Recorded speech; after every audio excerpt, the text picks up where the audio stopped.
চা সুন্দর হয়েছে, তাই চা সুন্দর হয়েছে।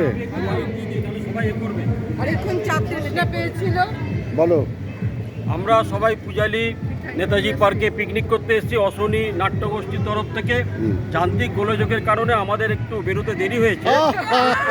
কোন যান্ত্রিক, কোন যান্ত্রিক, কোন যান্ত্রিক, কোন যান্ত্রিক? হ্যাঁ না, চা খাবো না।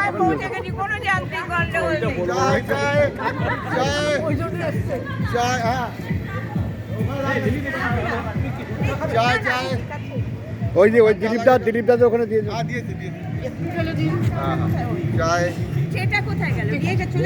একটু হেল্প কর, একটু রান্না কর। ওরা অনেক ছবি তোলা, অনেক হয়ে গেছে ছবি, ওরা অনেক ছবি তোলা হয়ে গেছে।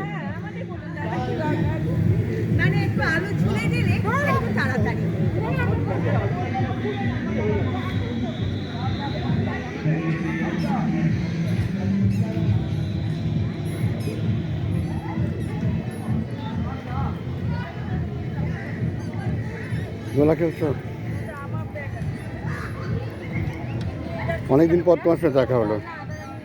আমি ওদের প্রথমেই জিজ্ঞেস করেছি যে তুমি যাচ্ছ কিনা, শ্যামল স্যার গেলে আমি যাবো। বাবা, আমি ধন্য হলাম শুনে। নিশ্চয়ই। এই একটা ছবিটাই তুলবে না? তো আমার তুলছই না তো, কেউ আমার ছবি তোলে না জানো। ওরা বললো জেরে জেরে তুললো। তোমার ভালো লাগছে এসে? গগসটা পরে নাও।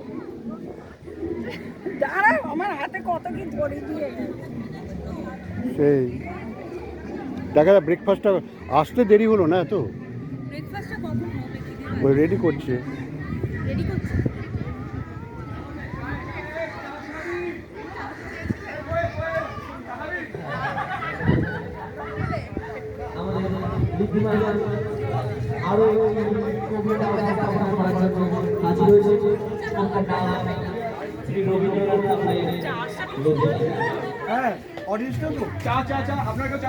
এই চা চা চা আমায় দাও, ওকে দে।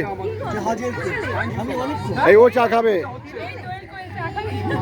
আর চা নিয়ে এসো, আমি খাবো। ওই আমি চা খাবো, নিয়ে এসো।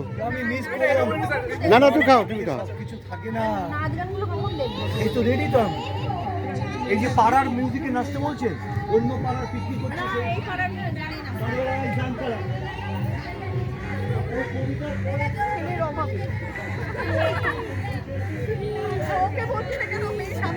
সব থেকে বড় তো মহুয়ার একটা দোষ, মহুয়া সবাইকে এনেছে কিন্তু কারোর সাথে পরিচয় করায়নি, ভয় পায়, বাড়ি দেখাতে ভয় পায়। গলির ওই অনেক দূরে ছেড়ে দেয়, এখানটা আমার বাড়ি, তারপর আমরা চলে পর গলিতে ঢুকছি। তারপর এই যে এতজন গেস্ট কিনে গিয়েছে, একজনের সাথে পরিচয় করায়নি। সবাই শুনে আলাপ করিয়ে দিই, তাহলে তা ওরা বোর হন না। এই যে আমার দাদা। হ্যাঁ, আচ্ছা, আর আমাদের সঙ্গে তোকে করাতে হবে না। আর দাদা বৌদি এই যে আমার বৌদি, আর এই যে আমাদের সবথেকে বড় মেম্বার। বড় মেম্বার। বাহ বাহ, হাই হাই হাই। এই যে এদিকে এদিকে, টাটা দিয়ে দাও, টাটা দিয়ে দাও। ও প্রথমে চিনতে সময় লাগছে। স্বাভাবিক। বলো।